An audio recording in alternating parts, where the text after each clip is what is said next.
Ladies and gentlemen, in this Red Gamer Typical video, we're going to be discussing recent comments from CD Projekt Red, and they've been discussing development of Witcher 3 on the next generation consoles.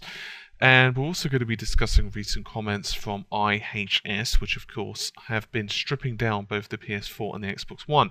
And with this, we're going to discuss exactly what their thoughts are in development on both machines, as well as the similarities on both machines. So it's pretty common knowledge for most people on the internet about now that the PS4 is the easier of the two consoles to develop for, right? It's pretty much taken as a fact by this point. However, this interview from CD Projekt Red actually points out the opposite. They start out by saying, this is CD Projekt Red, that on the PS4 it's very good to have fast memory. Everyone is really happy about that, but the problem is the game has to function on everything. Now, we're not holding it back, he added. It's just that we're not at the stage right now to go and optimize each platform. Specifically, we want to make the game and the whole engine run on everything with all the features and bells and whistles, and then optimize. Now, this is the part, out of quote for a second, this is the part I don't really understand. He says, I don't see a major power difference. The memory is very different, but I said that before. Pure computation power, if you just measure that, there's no major difference.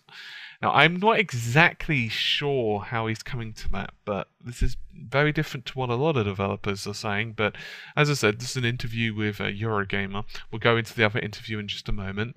The Xbox One is pretty easy to understand because it's not just the hardware, it's similar to PC, but everything like the SDK, source development kit, the API, application programming interface, is really similar to what you would find on a PC. On the PS4, this is a bit more complicated, but personally, I worked on the PS3 before. For the PS3, it was very important to have a community to share the information in some ways, but now it's much easier because everyone uses their PC knowledge and possible previous console knowledge to reach the limits.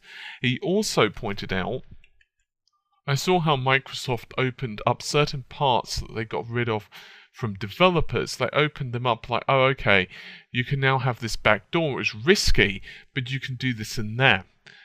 By the way, they're talking mostly about ideas for programming techniques. He also said, I don't know if they're going to be doing the same with the Xbox One, as we're not at that stage to open up something new. We would have done what we have right now, and maybe we'll have some more low-level access in the future. In other words, they're talking about allowing lower-level access to the APIs, to program interface, and so on.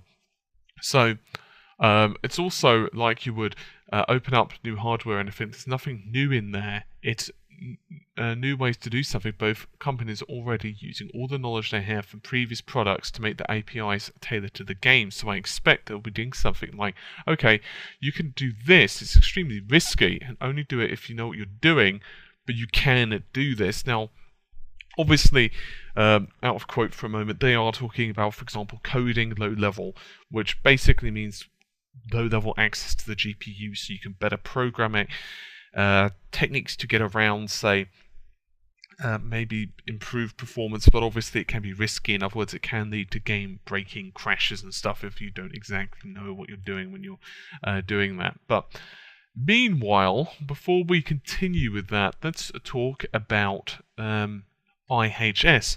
So they are a research firm which specializes in console game research, and they said it's interesting that AMD have taken this core central processing unit, CPU, and GPU in both the Xbox One and the PS4. It's a very different landscape from the hardware of just a few years ago, when IBM was dominating the core CPU slot in both the Xbox 360 and PS3.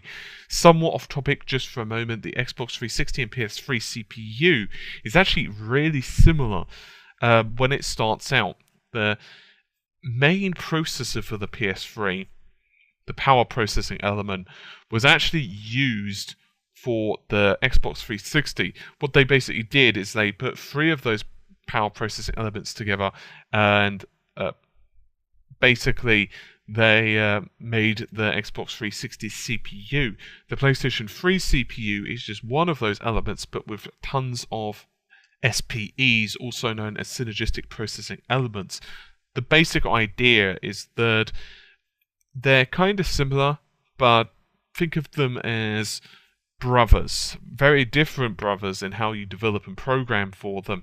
The cell actually has quite a lot of power in it. It can actually be utilized very much like the compute functions of a lot of modern day GPUs, but you can search for cell on PS3 cell on this very channel, and there's a lot of information on exactly what the differences are. But anyway, both chips are built on 28 nanometer process geometry, have the same number of CPU cores, possess similar silicon die surface area between the two, suggesting similar amounts of functionality and processing power. Even the net power requirements of the two consoles are very much alike, which further underscores the functionality similarly. The two consoles are not clones, but are definitely related. End quote. So, it's a little bit of a controversial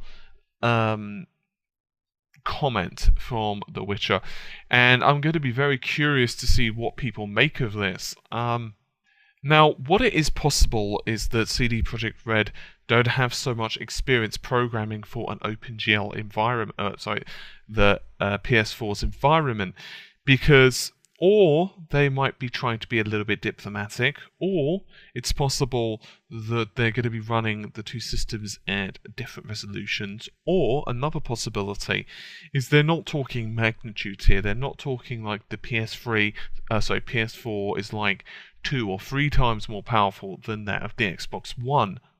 Now, the internet is already going kind of crazy, and you can guess which forums I'm talking about. It's the normal ones. And people are just completely puzzled with exactly what they're talking about. And this isn't fanboyism, this isn't anything else other than it just flies in the face of what every other major developer has stated. Plus as well, if you do the maths yourself, just in terms of raw GPU power, it's about 50% difference. So unless there's something that we just don't understand yet, which I suppose is possible, or the fact that every other developer who's really spoken out about this and has been completely honest is wrong. I mean, for example, DICE.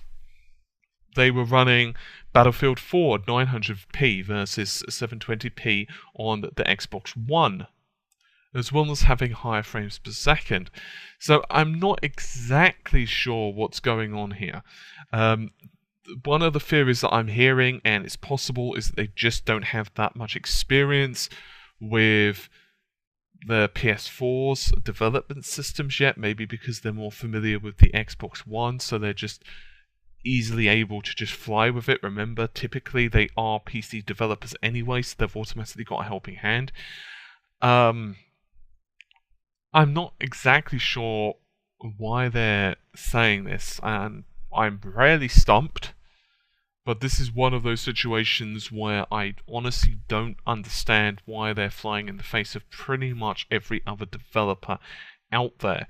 DICE, indie developers, just basic rule specifications. So I'm not exactly sure. All I can think of is right now they know something, they have better experience on one platform or the other.